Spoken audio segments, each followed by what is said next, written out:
Si un día el hombre coloniza Marte, una de las primeras cosas que hará será abrir una cafetería.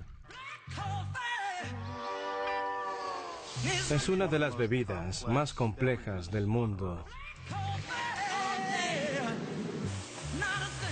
$2 por una taza de café. 1 céntimo va para el caficultor.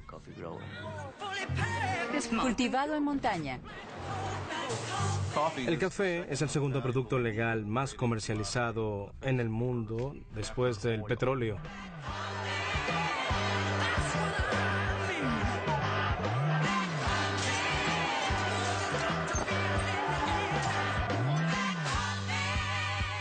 El café negro tiene el color de la gente que enriquece a su dueño.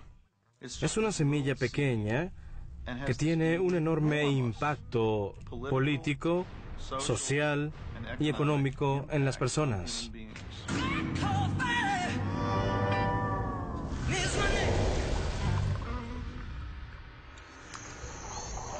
Esta es la historia épica de una bebida nacida en el mismo lugar que nacieron nuestros ancestros más antiguos.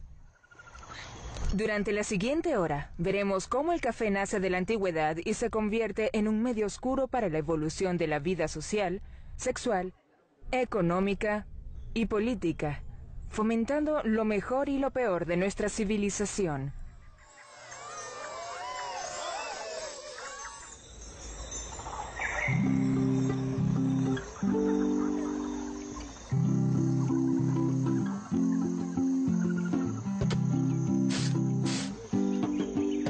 Desde las colinas de Etiopía hasta las marinas de Seattle, en el mundo se bebe 500.000 millones de tazas de café al año, la mitad en el desayuno.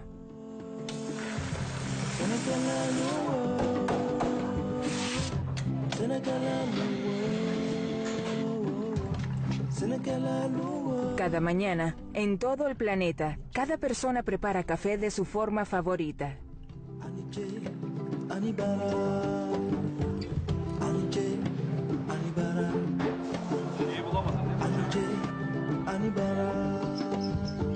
Pocos rituales matutinos son tan placenteros como una buena taza de café. Las conversaciones han tenido café de por medio durante cientos de años. Triple, 2% latte. Es una bebida social y romántica. Es una experiencia teatral. La experiencia del café cambia culturas y vidas donde quiera que vaya. Inicia romances y revoluciones. Todo por esta potente infusión oscura.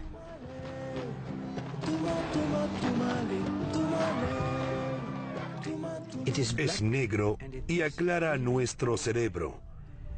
Así que produce luz en la mente. Es algo que pasó por el fuego, así que tiene una atracción algo diabólica. Sí hay magia negra asociada al café. Como una bebida esencial por las mañanas, a través del café se ingiere la mayor cantidad de la droga legal más consumida en el mundo. Si mañana retiraran el café del mercado mundial y no existiera ningún producto similar, la gente enloquecería, se pondría así.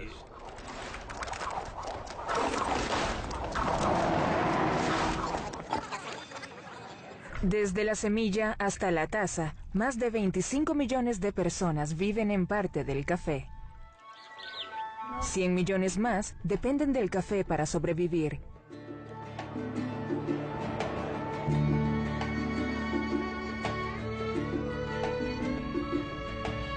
La historia del café comienza con un grano verde escondido de la cereza roja del cafeto.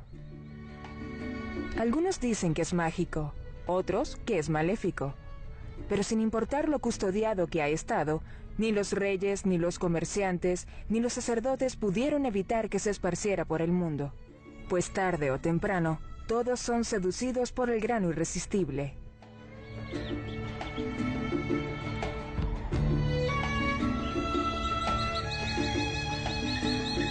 Esta historia comienza hace 1000 años, en las profundidades de un bosque antiguo, en una tierra muchas veces llamada la cuna de la humanidad. Nadie sabe quién o cuándo se descubrió el café, pero sabemos que fue en Etiopía. El café aún crece sin cultivarlo en las montañas de Etiopía. Y hay una leyenda llamada El Cabrero que tiene tanto sentido como cualquier otro mito creacionista.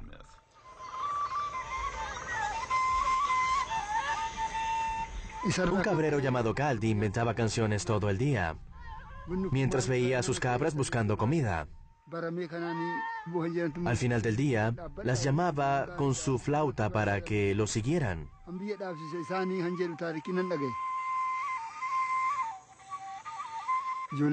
día las cabras no volvieron. Caldi volvió a tocar su flauta. Las cabras no volvían.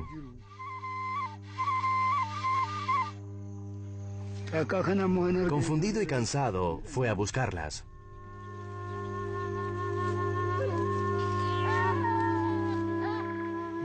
Cuando Caldi las encontró, estaban balando y corriendo emocionadas.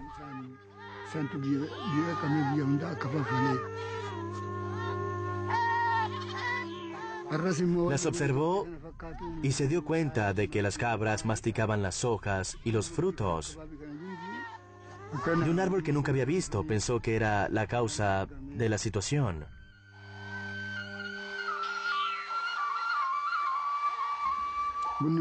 Caldi decidió probar los frutos.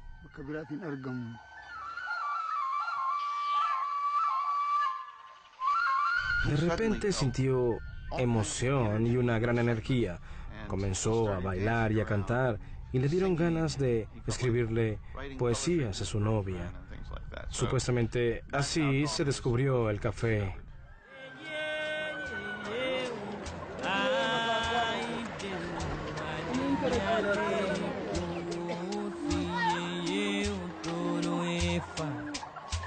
Los etíopes son los primeros en recolectar café en el bosque.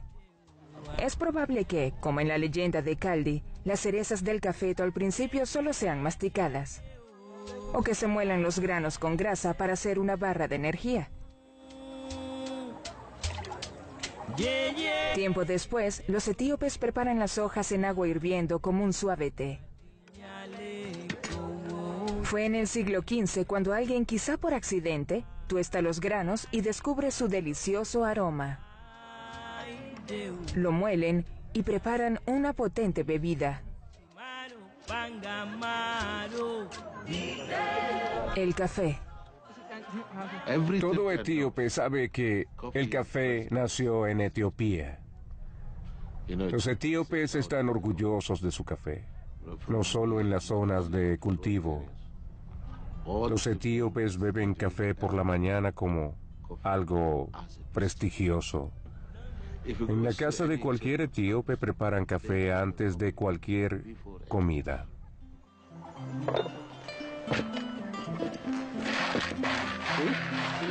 El café es una bebida familiar. Une a los amigos y a las familias. El café es herencia y orgullo de la cultura de Etiopía.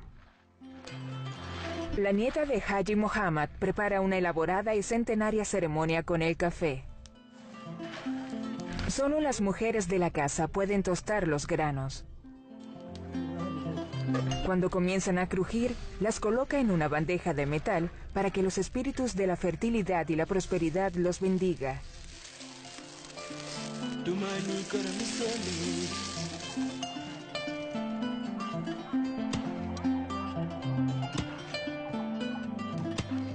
La ceremonia conmemora el viaje de 3 jeques que se adentraron en tierras salvajes en su búsqueda de Dios. Dicen que cuando iban a morir de hambre, Dios se les apareció y les dijo que tostaran granos de café para alimentarse. Se hacen 3 servicios de café para honrar a los 3 jeques.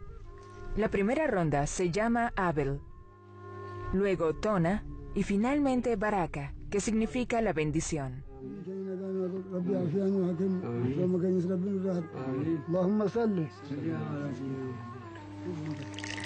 La mujer llena las tazas desde arriba para que el aroma se impregne en la habitación. añade azúcar o a veces sal. La infusión es densa y fuerte, aún quedan algunos granos completos.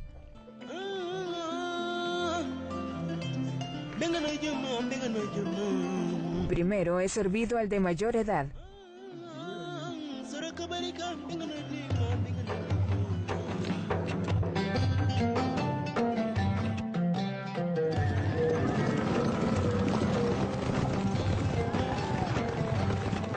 Aunque los etíopes antiguos veneran su café silvestre, no pueden ocultar el secreto. Es solo cuestión de tiempo para que los traidores lleven granos de café al puerto árabe de Moca. Allí, los árabes comienzan el primer cultivo conocido de café, en las montañas de Yemen. Probablemente el nombre del café provenga de Yemen, no de Etiopía. El cultivo de café traspasó el Mar Rojo, así que los árabes lo realizaron en Yemen. En árabe, kawa significa vino. Creían que era un sustituto legal para el vino cuando el vino era ilegal. Creo que café viene de kawa. Algunos dicen que el nombre café viene de un pueblo etíope llamado Kafta. Otros dicen que ocurrió lo contrario. También dicen que café es una palabra antigua que denomina algo que quita el deseo de dormir. La verdad es que nadie sabe de dónde proviene el nombre.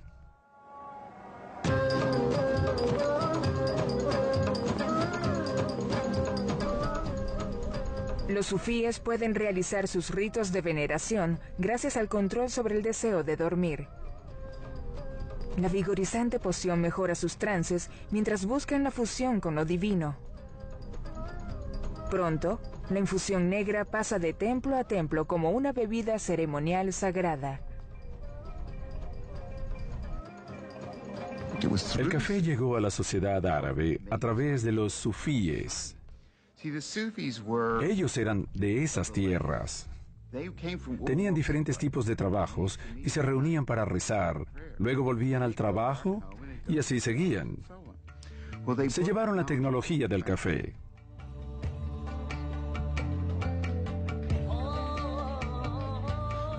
Pronto pasó a la vida seglar.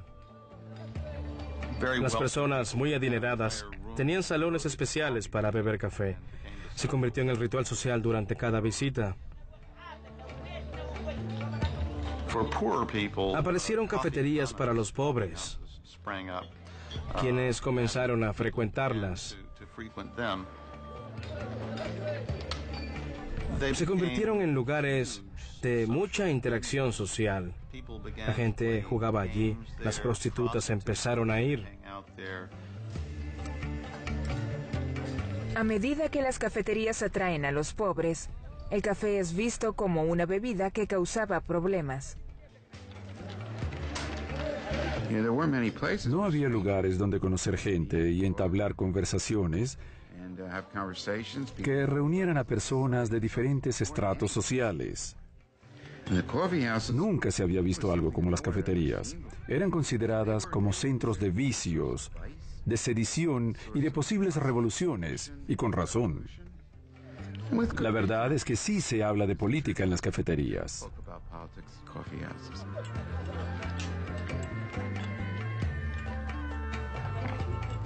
En 1511, el gobernador de Macao, Khair Beg, supo que la gente cometía actos lascivos y cosas terribles en las cafeterías, pero se molestó porque lo criticaban y se burlaban de él. Creaban versos satíricos sobre él. Así que decidió prohibir las cafeterías. Las personas se reunían, conocían a otras personas, se volvían traidores. Pero lo peor era que bebían café, una droga, un estupefaciente. El Corán prohíbe el uso de estupefacientes. Es un asunto serio en el Islam. De hecho, se castiga con la muerte. Intentó prohibir las cafeterías. Sin embargo, el sultán de El Cairo, su jefe, que adoraba el café, revirtió la orden. Las disputas entre las clases gobernantes sobre las cafeterías incrementan la popularidad del irresistible grano.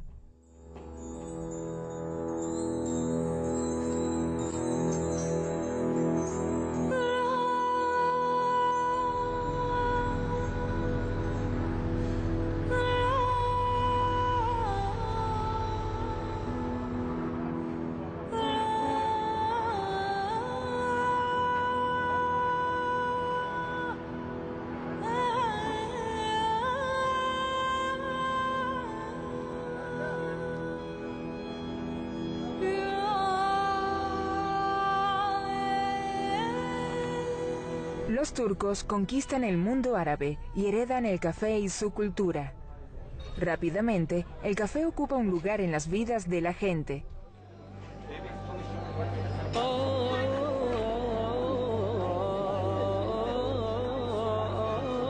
Aunque el café sigue apareciendo en varios rituales caseros, los hombres turcos prefieren las cafeterías públicas.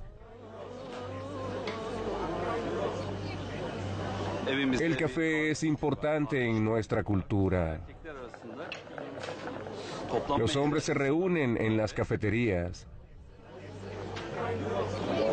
La gente venía a hablar entre rezos, pues no se habla sobre cosas mundanas en la mezquita.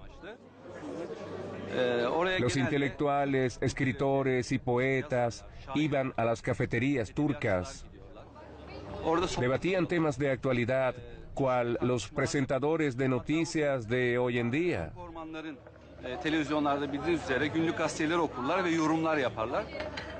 En las cafeterías se intercambiaba conocimiento. Las cafeterías son muy importantes para la comunicación entre personas y el café es primordial para ello.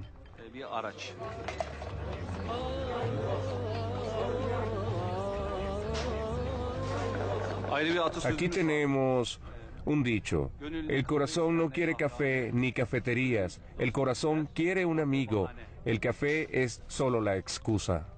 El café siempre ha sido importante para los hombres y las mujeres en Turquía, pero por una marcada separación sexual, las mujeres no pueden entrar en las cafeterías. Las mujeres del harén del sultán beben café en una atmósfera de lánguida sensualidad. Luego, la divina de la corte les lee la taza del café y les dice si están satisfaciendo al sultán y a quién él ama más.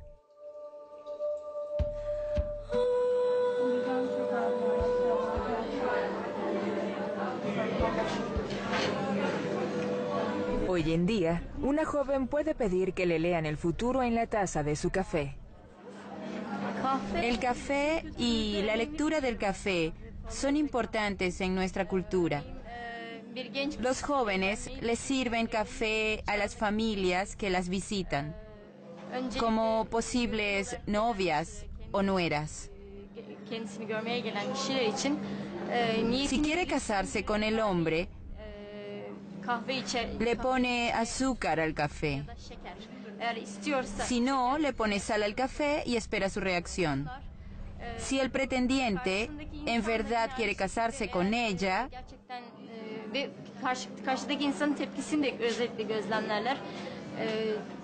se toma todo el café y no le presta atención al mal sabor.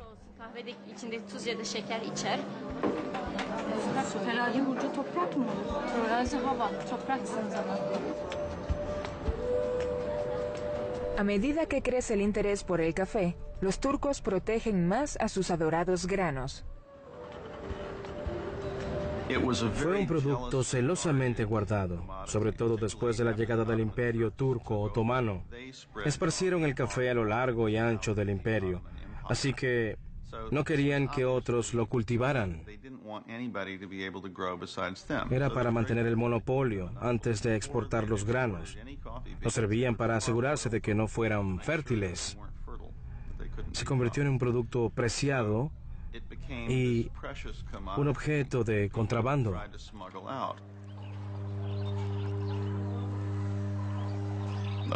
Eventualmente, un indio llamado Baba Budán, probablemente sea cierto, adhirió varias semillas a su estómago debajo de la ropa, las sacó de contrabando y las sembró en la India.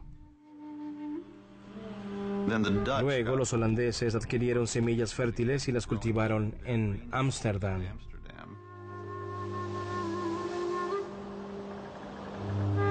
Los holandeses transportan el cafeto desde Holanda hasta su colonia en Java. Ahí esclavizan a los nativos para que cultiven café.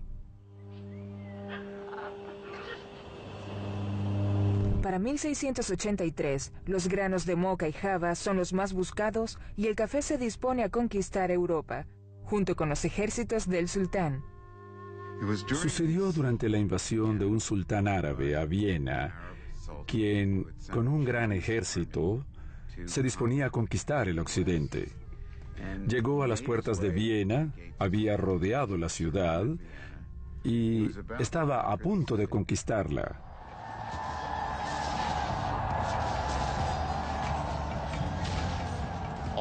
Toda Europa estaba en vilo. Intentaban decidir a quién enviarían a buscar refuerzos. Un polaco llamado Franz Georg Kolczycki había vivido en tierras árabes y hablaba su idioma. Así que se vistió como árabe y pasó por las líneas enemigas. Le pidió ayuda a las tropas francesas, quienes fueron y derrotaron a los árabes. Cuando huyeron, dejaron sus granos de café sin tostar. Nadie sabía qué eran. Creían que eran heces de camello, así que comenzaron a quemarlos. Kolczycki lo olió y dijo: eso es café, no lo quemen. Si no lo quieren, yo me lo llevo. Por haber vivido entre los turcos, Kolczycki conoce las técnicas para tostar y preparar el café. No tarda en abrir la Botella Azul, la primera cafetería de Viena. Como los turcos, le añade azúcar para endulzarlo. En Viena no les gustaba el pozo en el fondo, así que comenzaron a filtrarlo. Tampoco les gustaba el sabor del café solo, así que le agregaron leche.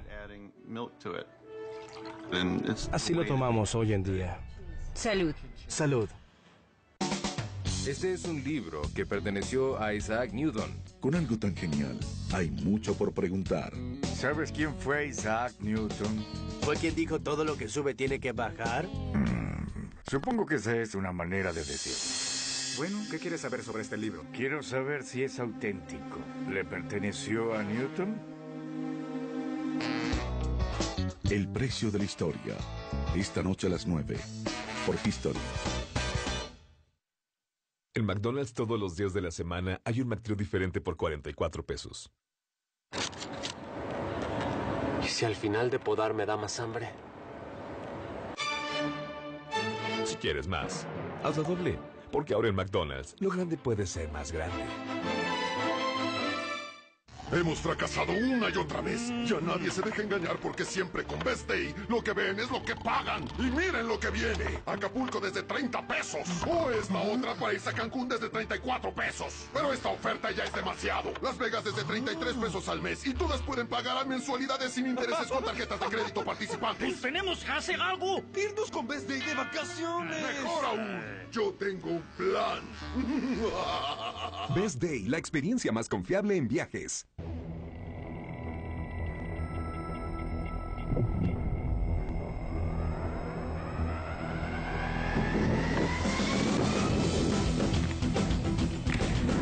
Los Juegos Olímpicos London 2012, totalmente en vivo por Terra, velos como nunca antes.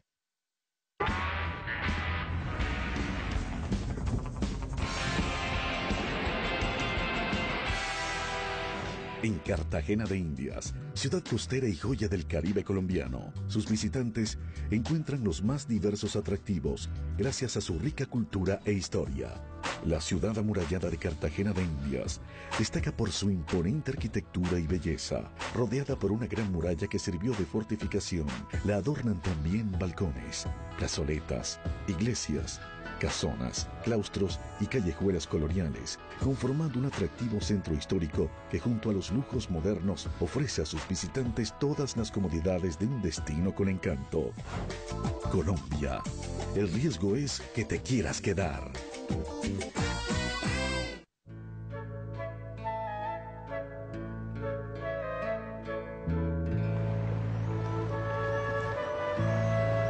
Mientras los vieneses originan la forma moderna de beber café, la perfección de la cultura cafetera ocurre en Italia. Sin embargo, donde quiera que llega, la exótica bebida encuentra resistencia. Por alguna razón, el café llegó a Europa y fue visto de manera negativa. Parecía que se tratara de algo malo que llegaba y que iba a gustarle a todos. Los turcos tomaban café en cafeterías donde no iban las mujeres. También tenían casas de baño prohibidas para las mujeres. Además, en algunos regimientos turcos había homosexuales. Entonces, como el café era la bebida de los turcos, comenzaron a asociarlo con la afeminación. Esa actitud llegó a Venecia.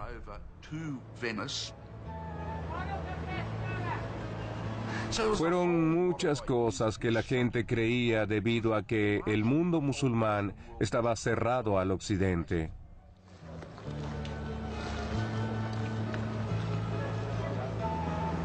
Los sacerdotes italianos consideran a los turcos y a su bebida negra una amenaza contra el cristianismo.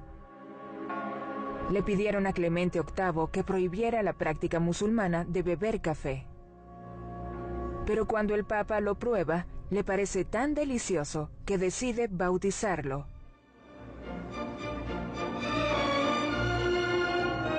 Así, aumenta el contacto con los turcos que comienzan a comerciar con Venecia. Venecia ofrecía varios productos y los turcos, café. Al principio los venecianos fueron escépticos. Después de la apertura de la Florian en 1720, la primera cafetería de Venecia, los venecianos se acostumbraron poco a poco al café. En los siguientes 30 años se abren más de 200 cafeterías en Venecia. Había cafeterías para los burgueses y para los ricos. La Florian era para los ricos.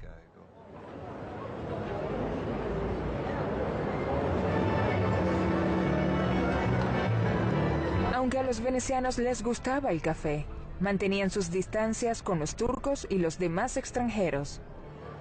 El café La Avena de la Plaza San Marcos era muy conocido en el siglo XVIII porque en esa época los venecianos no querían a los extranjeros. El La Avena era la cafetería de los extranjeros y los venecianos no venían aquí sino al lado opuesto, a la Florian.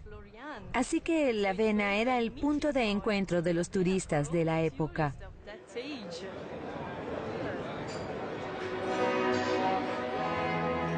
El Café La Avena es conocido como la cafetería de Richard Wagner, pues él solía venir todas las tardes a las 5 con su esposa y sus hijos, y se sentaban a hablar con Carlo La Avena, mi bisabuelo. Aquí se sentaba en la galería superior, donde componía Tristán e Isolda o el segundo acto de Parsifal. Se reunía con otros músicos y tenían una especie de club de músicos en esta cafetería.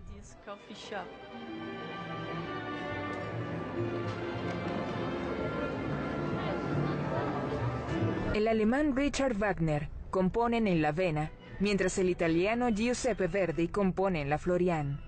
A ninguno les pasa por la mente cruzar la plaza para conocer al otro mundo.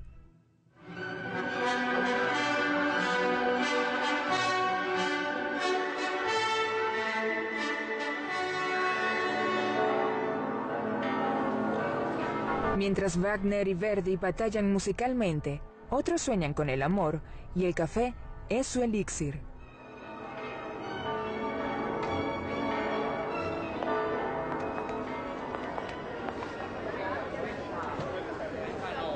Tanto la Florian como el La Avena son frecuentados por mujeres.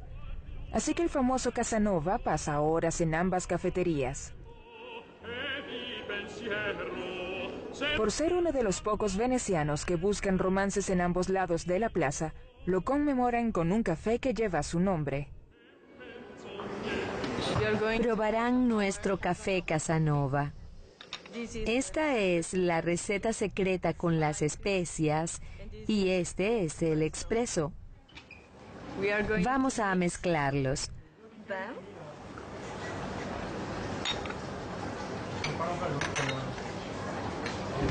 Y lo completamos con crema batida.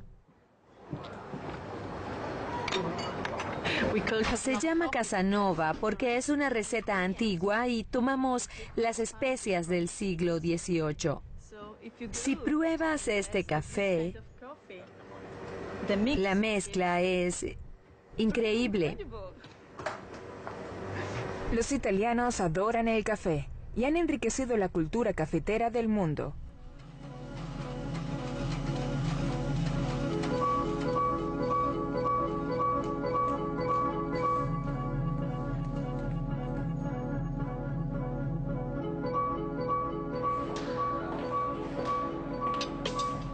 En la cafetería Illy de Trieste, los baristas aprenden el arte de presentar las tazas de café más deliciosas. Su obra maestra es el cappuccino magisterial. Lleva ese nombre por el parecido con el color de la vestimenta de los monjes. Generalmente, al menos los italianos lo beben por la mañana.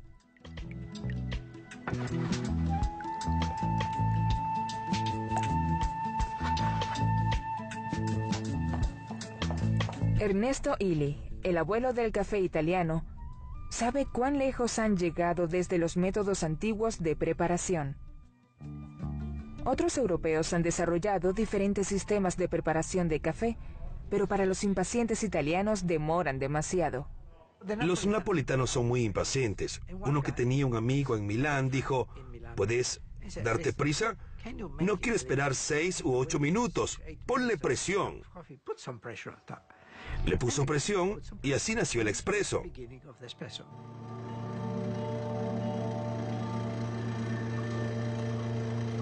El expreso es fuerte en sabor, aroma y textura, pero no tiene mucha cafeína. No da tiempo de extraer toda la cafeína. El arte del expreso está en dejar de extraer cuando todo lo bueno está en la taza y lo malo fuera de ella. Aproximadamente en 1,5 onzas. Por eso se sirve en una taza pequeña, pues la tentación de agregarle agua para llenar una taza más grande podría arruinar un expreso perfecto.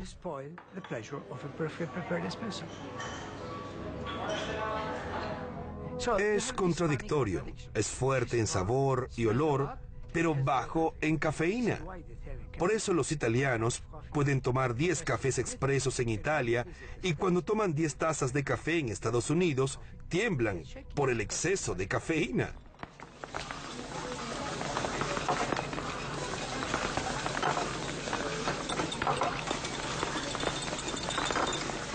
Si quieres estimular tu cuerpo, darle energía, tomas efedrina, pero no te relajas. Si quieres relajarte, tomas una copa de vino, pero pierdes energía. Solo el café te da energía y te relaja. Por eso el café es tan mágico. Entiendo que la gente pensara que el café era mágico porque en verdad lo es.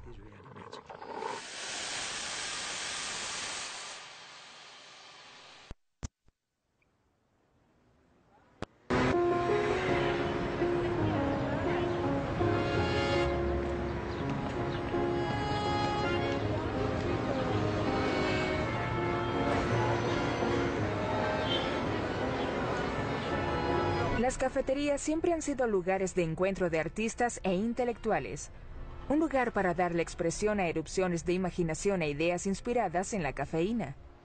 El novelista francés Balzac escribió sobre el café: mientras bebía sus rutinarias 40 tazas, las chispas llegan al cerebro. Y la caballería de las comparaciones se despliega con magnífico galope. Estamos en el medio del Triángulo Dorado. El café de Flor, a mi izquierda, famoso por la visita de escritores y estrellas de cine. Aquí está el Dumago, otro café literario lleno de escritores y filósofos. Detrás de mí está el Brasserie Libre, especializado en políticos, jefes de Estado y estrellas de cine. Los franceses ahora son famosos por su café, pero tardaron un poco. En los años 1600, el sultán turco, que era embajador en París, causó una locura por todas las cosas árabes. Los franceses usaban especies de turbantes, se acostaban y se sentaban en cojines y bebían café. Así que el café invadió París.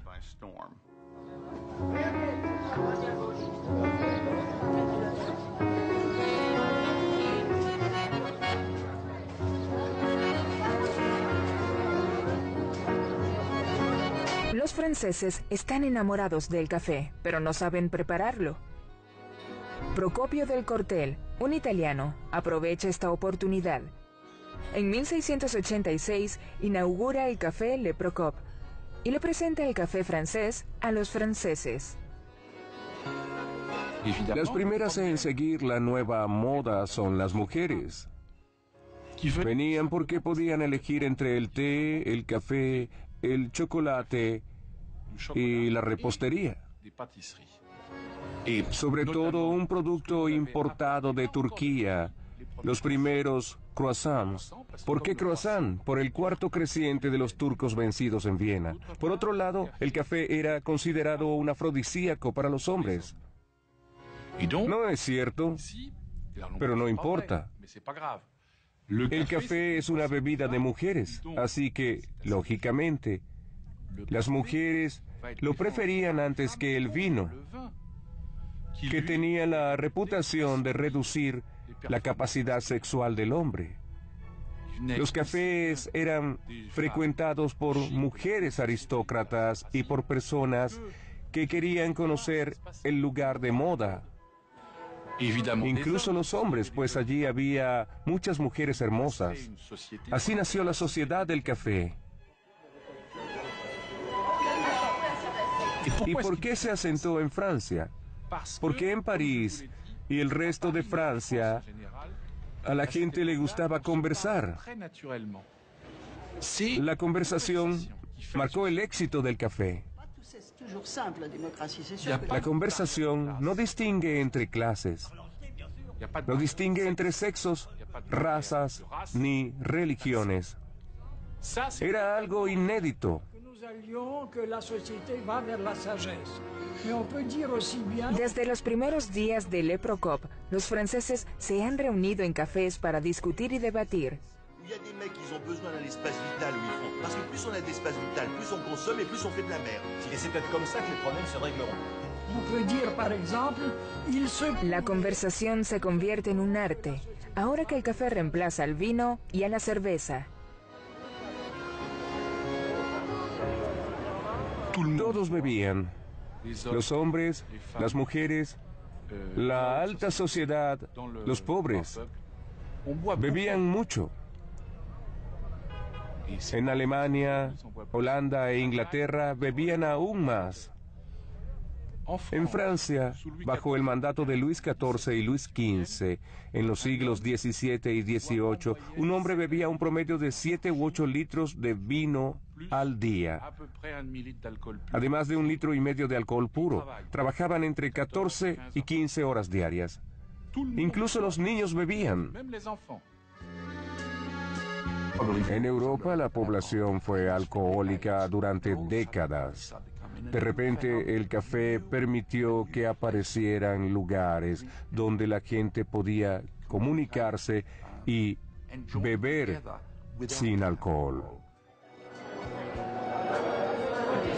Los europeos están sobrios y alertas y pueden apreciar su entorno. Alrededor de las mesas de mármol de sus cafés, los franceses discuten los acontecimientos diarios y consideran qué pueden hacer al respecto. Una vez más, el café estimula la fermentación social. Las cafeterías fueron muy importantes. Los dueños dejaban periódicos en las mesas, así que se convirtieron en lugares de importantes discusiones políticas. Era importante tener la cabeza despejada. La embriaguez no era buena para los planes de guerra o para los planes políticos. Muchos movimientos revolucionarios nacieron en cafés, es cierto. Por ejemplo, Marat, Robespierre, Danton y todas esas personas fueron decapitadas, pero cuando tenían sus cabezas allí podían hablar y planificar de verdad. Después de la toma de la Bastilla, Camille Desmoulins se reunió con sus seguidores en el Café de Foix, donde hizo su famosa declaración. Tomó una hoja de un árbol del Palacio Real y dijo: usemos la escarapela en el sombrero para reconocernos. Así, el Café de Foix se convirtió en el café de los revolucionarios.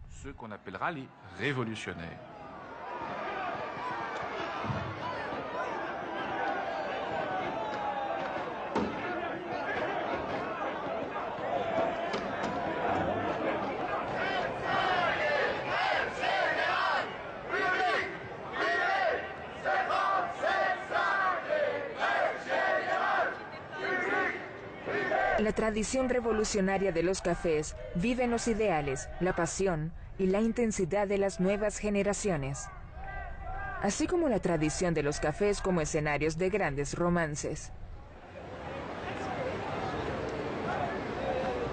Cuando era estudiante, entraba y salía de inmediato porque no podía pagar una taza de café aquí porque éramos pobres. Pero sí llegué a ver a Sartre y a Beauvoir en mesas separadas y quedé impresionada. Era estudiante. Claro que iba a los cafés, pues todos lo hacían. Los cafés son como teatros con vida.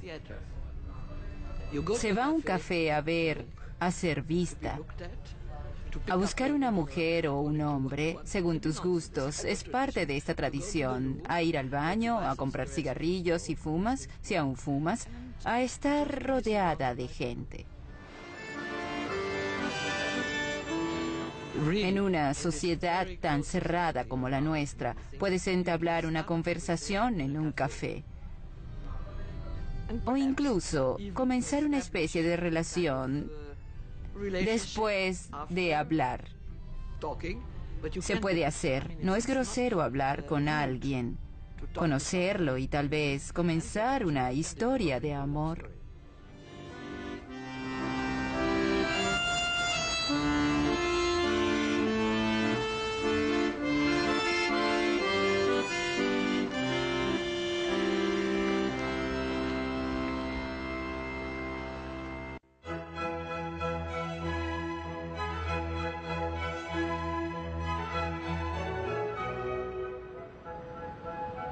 Aunque muchos alegan haber abierto la primera cafetería de Europa, el honor es de un inmigrante judío del Líbano por abrir The Angel, increíblemente en Inglaterra. En ningún otro lugar las cafeterías tienen el efecto de un líquido que baña el país. Fueron los ingleses, por raro que parezca, pues los consideramos bebedores de té. Pero se convirtieron en los grandes bebedores de café. Para 1700 había 2000 cafeterías en Londres. Cada cafetería tenía su especialidad. Los escritores iban a una, los banqueros a otra y los marineros a otra más. Había un ambiente intelectual. Las llamaban universidades de a penique, porque por un penique podías tomar un café y entablar conversaciones fantásticas. Claro que había curiosidad y la gente iba a esos establecimientos.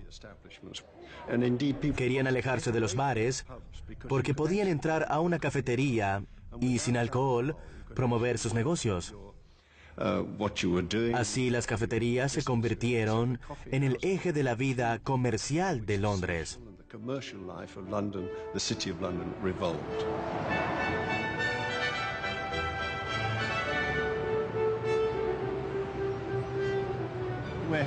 Estamos en el corazón de Londres.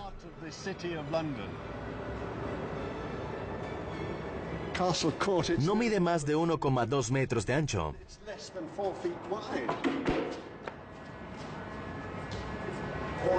De repente la atmósfera te transporta a hace 300 años.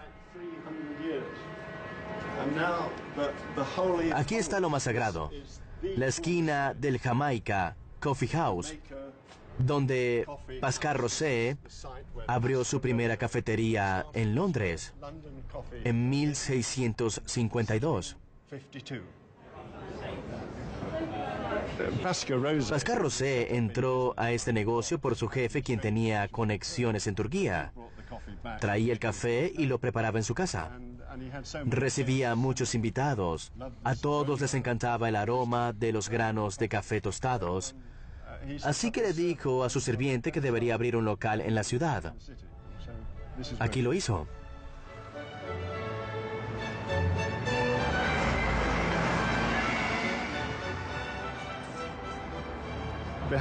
Detrás tenemos la antigua Bolsa de Londres, establecida en el siglo XVI.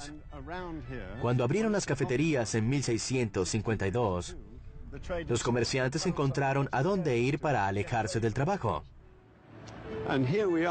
Esto es Change Alley, un lugar muy importante para las cafeterías de Londres. Fue aquí donde Jonathan abrió su local para que los corredores fueran de la casa de bolsa a tomar café en la mañana, trabajaran, volvieran para almorzar y fueran a pasarla bien en la tarde. Las cafeterías de Londres dan pie a muchos negocios y muchas costumbres importantes. El Tatler, una de las primeras revistas de Londres, comienza como un panfleto que reporta los rumores y los debates más progresistas escuchados en las cafeterías. Se dice que la tradición de dar propinas se originó en las cafeterías, donde los clientes arrojan dinero en un frasco etiquetado para asegurar la prontitud.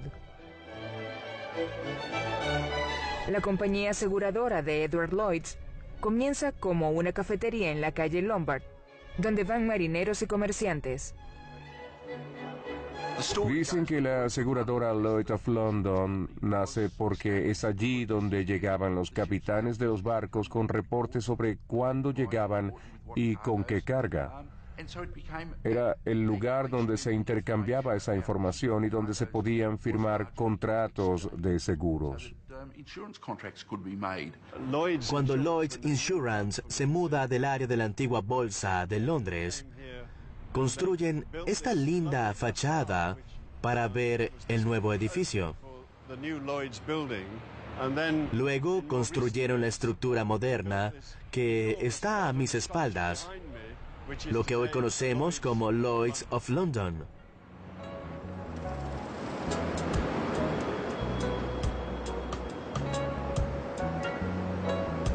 El mundo social y comercial londinense siempre ha pertenecido a los hombres. Antes, las mujeres no podían entrar a las cafeterías a menos que trabajaran ahí. Como en París, las mujeres londinenses del siglo XVII asocian el café con el sexo. Pero a diferencia de las parisinas, las británicas excluidas de las cafeterías tienen una idea distinta. Existía la idea de que el café era malo para el sexo, de que afectaba el desempeño sexual del hombre. Estas ideas fueron interpretadas y mal interpretadas donde quiera que aparecían. Así que cuando el café llegó a Inglaterra, recuerda que era un país muy rico en esa época, se creía que era malo para la actividad sexual. Se puede apreciar en el primer panfleto publicado por las damas de Londres en forma de queja. Entre otras cosas decía, cuando nuestros galanes llegan a casa, solo tienen húmedas las narices, solo tienen duras las articulaciones y solo permanecen erguidas las orejas. Eran muy graciosas. Los hombres publicaron una respuesta en la que decían que no era cierto, que el café añadía una esencia espiritual al esperma y los convertía en mejores amantes.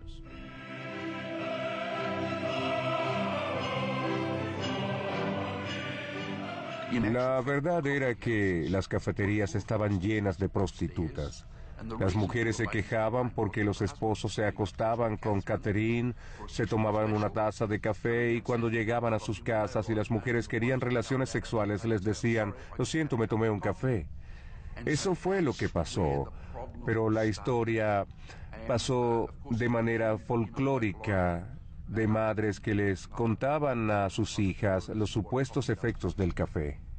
Las mujeres no tuvieron cabida en las cafeterías, así que se convirtieron en clubes exclusivamente para hombres. Había salas de té públicas en los años 1700, donde las mujeres y los niños podían ir, así que el té se impuso sobre el café por muchas razones.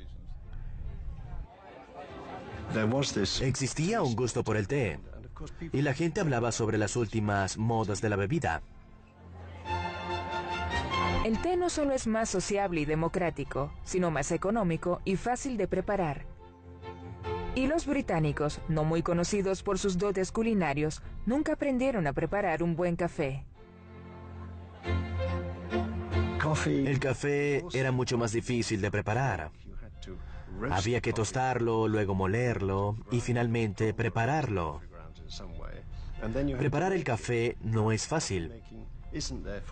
Pero los propietarios de las cafeterías pensaron, un momento, la hoja de té no se tuesta, está lista. Solo se agrega agua y se obtiene una bebida maravillosa.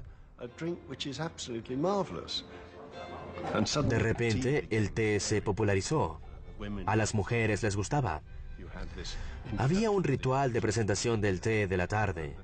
El encanto, la cortesía y la cultura del té era una experiencia muy agradable. Era un momento del día en que las mujeres podían hablar con sus hijos. Era algo familiar. Las importaciones de té aumentaron y el té representó una ganancia. La empresa British East India tenía el monopolio del té chino y querían venderlo. Al final del siglo XVIII, en Inglaterra se bebía principalmente té. Así, el té se estableció definitivamente y nos olvidamos del café.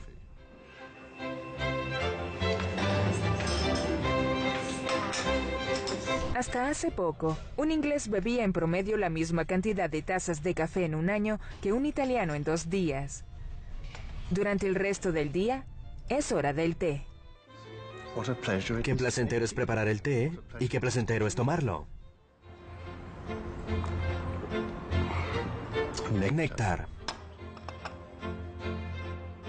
Mientras la popularidad del té crece en Inglaterra, lo mismo pasa con el café en Europa. En 1700, los europeos consumen 225.000 kilos de café.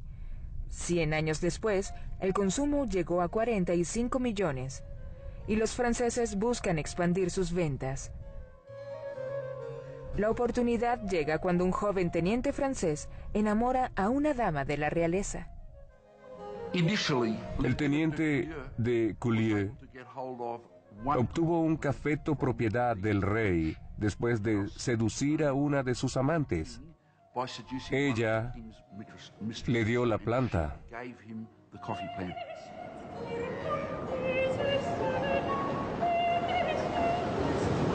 Gabriel Mathieu de Coulieu lleva un cafeto a través del Atlántico. La cuidó con cariño. Comparte la mitad de su ración de agua con la planta durante una sequía y la protege de los pasajeros envidiosos y otras amenazas. Un holandés le arrancó una hoja a la planta porque no quería que un francés fuera quien la llevara. Unos piratas atacaron el barco, así que tuvo que protegerla de ellos. También hubo una tormenta. Pero logra llevar el cafeto y plantarlo en Martinica. Sobrevive, y la mayoría del café cultivado en Latinoamérica proviene de esa planta.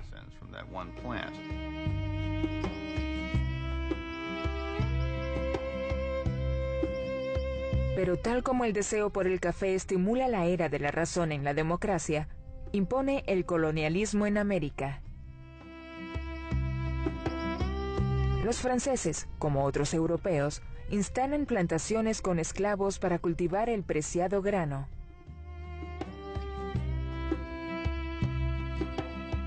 Después de la llegada del cafeto de Culier a Martinica, el café se esparció, sobre todo en las colonias francesas, entre ellas la isla San Domingo, hoy en día Haití. Para 1790 la mitad del café del mundo se cultivaba en esa isla. Es impresionante. Pero los 100 esclavos llevados desde África.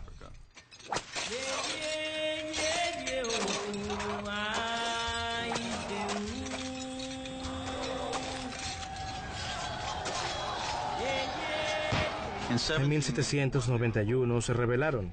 Lo primero que hicieron fue destruir las plantaciones de azúcar y café. Como resultado, Haití ha sido el país más pobre del hemisferio occidental.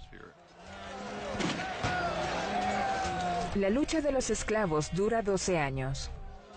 En un intento inútil de recuperar Haití, Napoleón despliega sus tropas, pero no tienen éxito. Es la revuelta de esclavos más exitosa de la historia. Cuando Napoleón se entera de lo sucedido, exclama furioso: «Malditas colonias, maldito café». Es irónico que la razón por la que los esclavos se rebelaron en 1791 fuera que 2 años antes hubiera comenzado la Revolución Francesa. La Revolución Francesa, en gran medida, fue planificada en cafeterías, y el café fue una de las razones de la revuelta.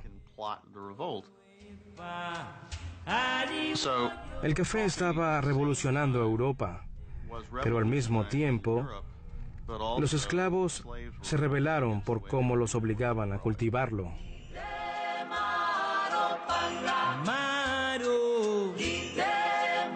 Donde quiera que se ha introducido, el café ha producido revoluciones o cambios. El café, una fuente de placer en Europa, causará mucho dolor en África, de dónde viene, y en las colonias, a dónde va. El irresistible grano está a punto de incendiarse al otro lado del océano y transformará las economías, la ecología y las políticas del continente americano.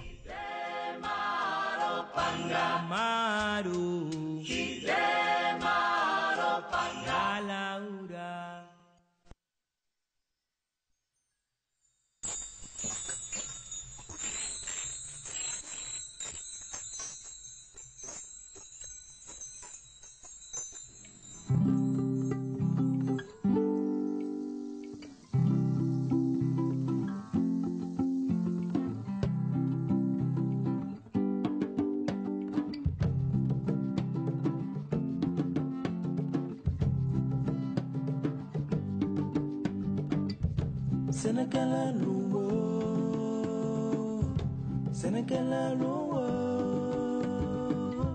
Senekala luwo, Senekala luwo, Aniche, Anibara, Aniche, Anibara, Aniche, Anibara, Aniche, Anibara.